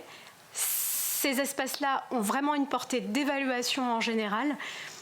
Je ne sais pas aujourd'hui dire si on peut vraiment l'éviter ou pas. Je dis simplement que ça ne doit pas durer et que dans tous les cas, il y a d'autres formes de travail qui sont possibles. Pour conclure sur les perspectives, parce que c'est pas parce qu'on dit que dans les contextes de violence, la forme que prennent aujourd'hui certaines de ces visites sont à revoir, qu'il n'y a pas d'espace pour le travail d'abord de tiers, de médiation, encore que la médiation dans les contextes de violence, mais en tout cas le travail éducatif pour l'enfant et pour les parents dans ces contextes-là, il a évidemment toute sa place. Je voudrais juste faire trois petites remarques là-dessus. La première, c'est qu'on a tendance dans nos institutions à tout caler sur la question de la temporalité pénale. Et puis alors on attend tout du procès pénal, au point d'ailleurs que pendant longtemps il ne se passe rien, tant qu'on ne sait pas finalement ce que ça va donner. Alors même qu'on le sait aujourd'hui, la procédure pénale est probablement la moins efficace pour vraiment répondre aux besoins de la victime en termes de réparation. Alors que les choses soient claires, un procès pénal qui aboutit à la condamnation d'un auteur, c'est un levier irremplaçable pour soutenir la démarche de résilience des victimes. Il n'y a aucun doute là-dessus et c'est pour ça qu'on doit continuer de manière effrénée à tout mettre en œuvre et on a encore beaucoup de travail pour améliorer la prise en compte de la parole de la victime, la conduite, l'adaptation de la conduite d'une enquête pénale pour les enfants, etc. Et on a encore énormément de progrès à faire puisqu'on voit encore aujourd'hui qu'on n'est pas encore à la hauteur. Mais même si on devenait extrêmement bon, très attentif aux victimes, n'empêche que la vocation du procès pénal, c'est de désigner l'auteur, de le condamner, et que parfois on ne va pas au bout, parfois on manque d'éléments matériels de preuve. Et dans ces situations-là, c'est extrêmement important de savoir reconnaître l'enfant comme étant victime malgré tout. On n'a pas besoin d'un procès pénal abouti pour considérer l'enfant comme une victime et aborder avec lui d'autres dimensions de sa réparation. Je pense notamment évidemment du point de vue de la justice civile à la manière dont on prend en compte cet enfant. Et là, je réponds à votre question.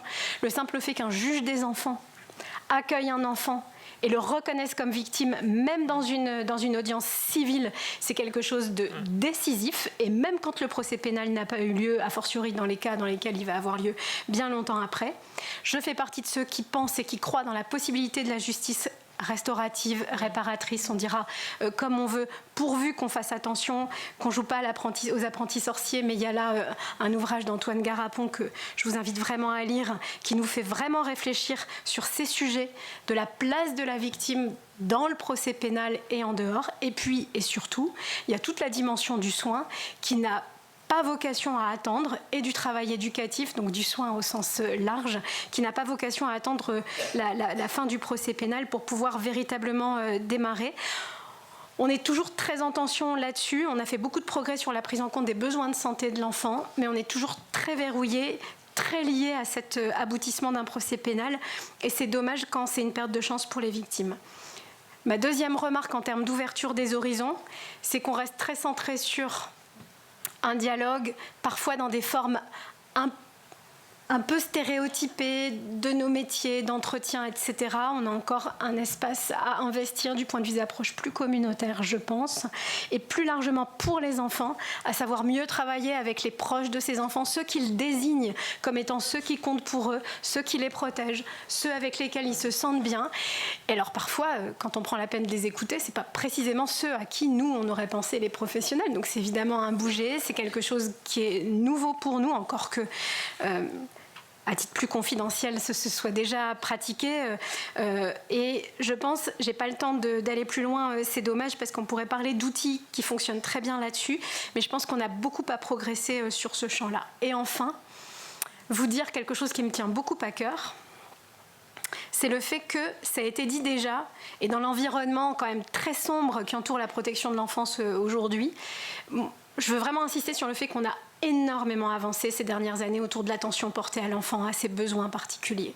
Même si le risque existe toujours qu'on les perde de vue et qu'il est toujours invisibilisé, n'empêche que, notamment depuis une petite dizaine d'années, à la faveur des lois récentes, des connaissances aussi qu'on a, notamment sur les tout petits, les 1000 jours, les risques, vous en avez parlé ce matin, je crois, et les conséquences à long terme qu'on connaît depuis peu des violences qu'ils ont subies enfants. Tout ça, c'est des progrès énormes qu'on va mettre des années à traduire concrètement encore dans nos pratiques. Il faut être modeste, on a des siècles d'assistance publique et pire derrière nous, donc je pense que 10 ans, c'est finalement assez peu et les choses bougent vraiment. Par contre, je crois qu'il y a un sujet sur lequel on n'a pas progressé.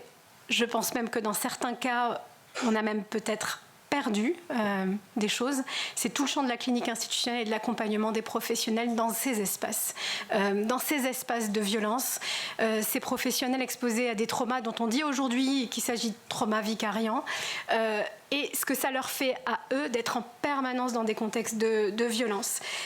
Et ça, on n'a jamais eu autant d'informations. On pourrait d'ailleurs reciter à nouveau Maëlle Vira, décidément, c'est la fête de Maëlle Vira, vous le saluerez pour moi, Perrine, qui, avec Steve Geoffrion au Québec, mesure clairement les troubles en santé et les stress post-traumatiques des professionnels et qui montre que les travailleurs sociaux sont plus sujets au stress post-traumatique que la population générale. 3 fois plus. Mais les professionnels de l'enfance, c'est presque 2 fois plus que le champ des travailleurs sociaux en général. Ils sont exposés à ces questions-là et notamment, en particulier, pas seulement quand ils vivent eux-mêmes des agressions, quand ils en sont les témoins, on y revient, et qu'ils vivent à cette occasion un sentiment d'impuissance tel qu'ils pensent qu'ils ne peuvent pas agir. Dans ces contextes-là, on a des risques terribles d'épuisement professionnel et plus grave même des risques pour la santé des professionnels. On pourrait être plombé quand je dis ça, mais pas du tout, parce que c'est possible d'agir et ça marche très bien. D'abord parce que, en même temps qu'il y a la fatigue de compassion chez les professionnels de la protection de l'enfance, il y a un mécanisme parallèle qui s'appelle la satisfaction de compassion, qui fait que non, tous les professionnels de l'enfance ne sont pas fatigués et malades, mais que beaucoup d'entre eux finalement peuvent aller bien. Que là-dedans, en 1 minute, je ne peux pas aller beaucoup plus loin, mais il y a évidemment des facteurs personnels qui font qu'on est plus ou moins résistant à ces risques de fatigue professionnelle, mais c'est aussi parce que les institutions savent ou pas jouer leur rôle qu'on est plus à risque dans les structures de protection de l'enfance. Il faut réinvestir, Mathieu Klein l'a un peu entendu là, et on a ces échanges-là dans le livre blanc. Il y a à réinstaller le rôle de l'institution, la fonction instituante, en soutien des interventions des professionnels, a fortiori quand ils interviennent auprès d'enfants qui souffrent et dans ces contextes de violence, faute de quoi on risque de perdre aussi les professionnels dans notre secteur. Merci Anne de Bresse.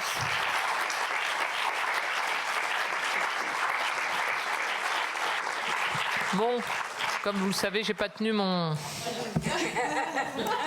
C'est toujours la faute des autres, pas la mienne. Question ? On peut ouvrir quelques questions dans un temps imparti, Kevin ? Des 5 minutes de questions. Alors, je vois des mains se lever. Micro, s'il vous plaît. Derrière.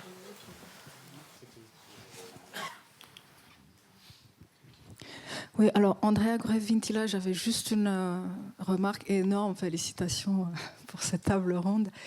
Et juste parce que Madame la députée Isabelle Santiago doit être dans les parages, ça m'a interrogée de vous entendre, Farida, parler de la restauration de l'autorité parentale maternelle, qui est comme confisquée dans le processus de violence conjugale. Et à cette occasion, rendre hommage au travail incroyable déployé par Isabelle Santiago et avant elle par Marita Marel-Verhaeghe pour aboutir à la loi qui permet, en cas de crime contre l'enfant ou l'autre parent, de suspendre l'autorité parentale paternelle. Donc ce que je remarque aujourd'hui, je n'avais pas pensé à ça, mais dans ce que vous dites, ça m'amène à penser qu'il est beaucoup plus facile et nous sommes beaucoup plus tolérants à laisser passer la capture de l'autorité parentale dans le couple au déficit de la mère lorsqu'elle est gérée par le père, en fait. Et nous sommes beaucoup plus réticents, jusque dans nos institutions parlementaires, à faire en sorte que l'enfant soit protégé et que l'autorité parentale ne soit plus un outil de contrôle et de coercition sur l'autre parent et sur l'enfant. On va essayer de répondre. D'autres questions ?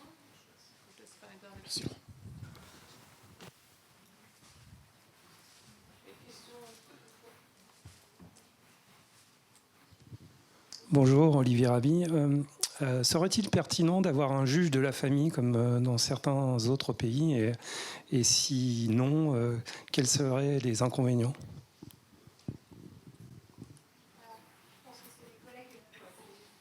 Collègues civilistes qui pourraient plutôt vous répondre. Je vois aussi des collègues, notre coordinatrice JAF de Créteil qui est là, mais simplement vous dire que si on dresse un constat, oui, Madame Leonardi qui est justement là, ces questions, elles se sont toujours posées, de dire est-ce qu'on fusionne l'office du juge des enfants et du juge aux affaires familiales ? Aujourd'hui, peut-être qu'on peut, avec la création des pôles vifs, se dire testons le fait que chacun ait un rôle à jouer à un moment donné, c'est-à-dire le JAF va intervenir sur certaines situations ponctuelles de séparation, le juge des enfants sur une protection plus longue. Testons de voir aussi comment, dans le cadre du pôle vif où on échange chacun des informations, où on se coordonne dans nos réponses, si cela fonctionne ou pas, et ensuite on pourra dresser des constats pour voir s'il faut aller ou pas plus loin. En l'état, on peut aussi peut-être se baser sur l'existant pour s'améliorer et aller au-delà. Moi, je voudrais juste simplement dire une chose quand même, parce que par rapport à ce qui a été dit, loin de moi l'idée de dire que les enfants confrontés à des violences finissaient auteurs de violences. C'est que dans ces enfants qui posent un acte délinquant, il faut s'interroger de la question pour comprendre ces enfants, parce que sinon on passe à côté d'une grille de lecture. Et qu'au sein des parquets, au quotidien, on utilise cette grille de lecture aussi de la protection de l'enfance quand il vit dans un contexte de violence et qu'il est victime aussi de ces violences conjugales. C'est-à-dire que notre double casquette protection de l'enfance et volet pénal concernant l'auteur, on ne la quitte jamais. Et tout l'enjeu, en effet, je vous rejoins, c'est le tiers digne de confiance. Et comment aussi travailler lorsqu'on est sur des situations très graves, lorsqu'il y a un placement aussi de l'enfant, lorsqu'il est victime de violences, lorsqu'il y a un parent aussi qui peut être défaillant, comment travailler ce tiers digne de confiance. Donc au sein des parquets, on est très, très en lien avec ces questions-là, mais aussi confronté à une question de moyens, sur l'évaluation sociale systématique dont je vous parle, c'est-à-dire que nous, on a pris le parti d'évaluer, dès qu'il y a violence conjugale, quelle que soit l'issue pénale, la DPEJ est saisie en évaluation sociale systématique. Mais ensuite, c'est la réalité du terrain, c'est-à-dire que quand vous êtes face à une DPEJ qui a des délais d'évaluation de 6 à 8 mois, parce qu'en fait, on est face à des moyens contraints, eh bien, votre action, elle est de facto limitée par la suite, dans la suite. Et c'est pour ça qu'en réalité, appréhender la question de la protection de l'enfance, ce n'est pas simplement, et je vous remercie pour ça, se focaliser uniquement sur la justice, mais sur cette pluridisciplinarité et les moyens qu'on alloue à chacun. Et d'ailleurs, ce matin, pourquoi il y a eu, je pense, un peu de crispation sur ce sujet, quand vous nous dites, mais en fait, quand j'ai ça, là, j'ai cette difficulté, là, qu'est-ce que j'en fais ? Ça prouve bien qu'en réalité, on doit non seulement s'améliorer sur nos circuits de communication, c'est ce dont je vous parlais, c'est cette phase Pôle Vif 2, mais c'est aussi ne pas rester seul en fait avec cette situation et comment on sait quel est le rôle de chaque acteur. Et c'est tout l'enjeu de ces pôles vifs. Donc laissons peut-être le temps d'infuser à chacune des réformes. Il y a une réforme qui a été faite, il y a ce pôle vif qui apporte des promesses, et je pense qu'il faut que les moyens suivent, et les parquets et les tribunaux, parce que c'est les chefs, nous, au sein de notre juridiction, c'est aussi bien notre procureur que la chef de juridiction, la présidente, avec l'ensemble de ses services. On s'organise pour ça, donc laissez-nous le temps peut-être d'infuser, et ensuite viendra le moment des constats et de voir si on passe à autre chose ou pas. Voilà. Mais ce n'est que mon avis, ça n'engage que moi. Mes collègues qui ont aussi énormément d'expérience pourront répondre, je pense, plus pertinemment. Le micro, par-ci, par-là. Devant. Alors, une dernière question, pardon. Arrive, je voudrais juste rejoindre ce qui a été dit, c'est-à-dire pourvu que ce ne soit pas une mesure de rationalisation, il y a des vrais intérêts aux coopérations. Si on pouvait avoir un JAF qui avait davantage de moyens, d'expertise, d'enquête, qui ne soit pas obligé d'aller du côté du JE pour ça, et qu'on garde le bénéfice d'un JE qui est quand même un juge de suivi, ce que ne peut pas être le JAF, ça pourrait être intéressant, mais on ne peut pas risquer l'identité du JE dans cette démarche. Alors moi j'ai juste 2 observations. La première, c'est que j'ai eu beaucoup de mal et j'ai toujours du mal à comprendre que les enfants soient présents aux audiences des juges des enfants en matière de mesures éducatives.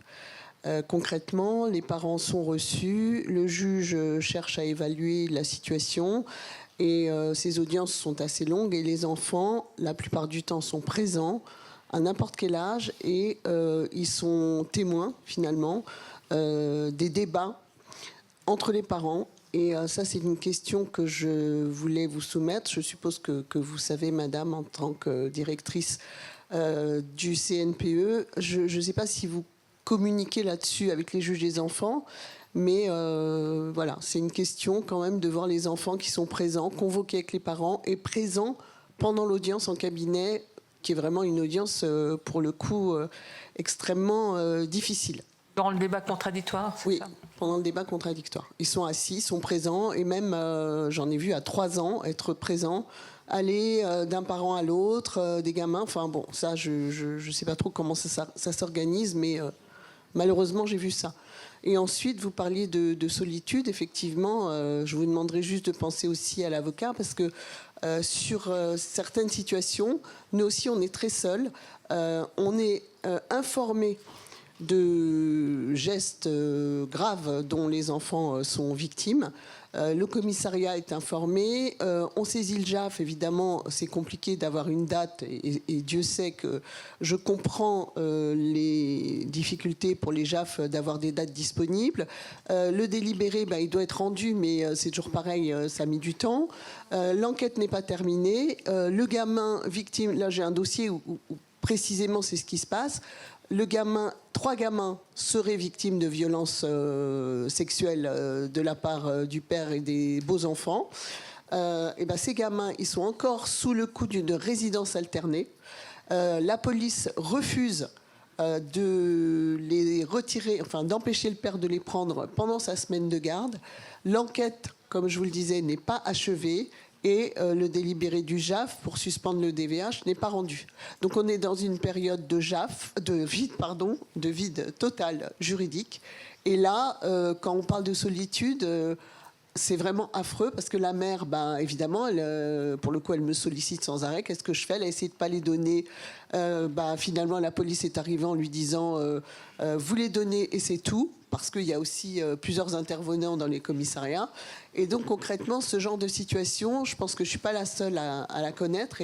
Et là, il y a un vide juridique et c'est vraiment extrêmement dangereux. Donc, je voulais vous l'apporter à votre attention. Ça sera la dernière réponse. Le temps passe. L'isolement des avocats. Je pense qu'Isabelle Santiago s'exprimera sur le sujet tout à l'heure, puisque pour le coup, l'arsenal juridique qui permet de protéger les enfants dans cette période intermédiaire est prévu dans la loi très récente qu'elle a portée. Sur la première question que vous soulevez autour des pratiques des juges des enfants, il n'y a pas de règles. Il arrive d'ailleurs de plus en plus fréquemment que les magistrats reçoivent les enfants seuls, sans les parents. Toutes les configurations sont possibles. Ce qui est clair, c'est que on progresse sur l'attention portée aux enfants, à ce qu'ils disent, de ce qu'ils souhaitent aussi, mais aussi de qui ils souhaitent à leur côté. Je pourrais donner des exemples de magistrats qui refusent la présence d'un assistant familial en audience alors que c'est la seule perspective de sécuriser l'enfant, alors qu'on ne peut pas non plus dire que l'absence des enfants en audience serait adaptée. C'est vraiment quelque chose qu'il faut construire ensemble. C'est un moment qui intéresse l'enfant au premier chef. Moi, j'observe quand même que de plus en plus de juges des enfants prennent le temps, alors que c'est pas simple pour eux, vu la charge des cabinets, de recevoir séparément les enfants et les parents. Et quand le contexte est réuni, de pouvoir faire en sorte que les enfants entendent aussi ce que le magistrat dit aux parents. Et c'est extrêmement décisif pour les enfants que de savoir ce que le magistrat dit et de le faire en présence des professionnels qui s'occupent d'eux pour qu'ensuite les choses puissent être redites, comprises, etc. Ce qui veut dire qu'il n'y a pas de règle. Alors c'est toujours à la fois une fragilité mais aussi une chance pour pouvoir s'adapter aux enfants, et c'est aux magistrats, comme chacun de nous dans nos espaces respectifs, de garantir la sécurité de l'enfant, y compris sa sécurité psychique, dans l'espace de l'audience. Il y a des cas dans lesquels vous avez raison, c'est vraiment pas adapté du tout que l'enfant soit présent, mais dans la plupart des cas, il a le droit d'être là et d'avoir une écoute attentive. Le seul truc, c'est qu'il faut qu'il y ait une attention particulière sur lui et que chacun s'en parle pour organiser au mieux le sujet. Moi, j'aspire aussi à ce que les professionnels puissent être entendus dans leur rôle d'aide à la décision et de conseil auprès du magistrat quand ils entendent l'enfant, qu'ils ont des propositions à faire sur le déroulé de l'audience. Merci pour toutes ces réponses. Je suppose qu'on s'arrête là. Oui. Je remercie. Un grand merci à Anne Devrez pour sa participation, Zoé, Viard, Farida et Madame la vice-procureure. Merci, ont été riches. J'espère qu'ils vous ont nourri comme ils m'ont nourri. Merci beaucoup.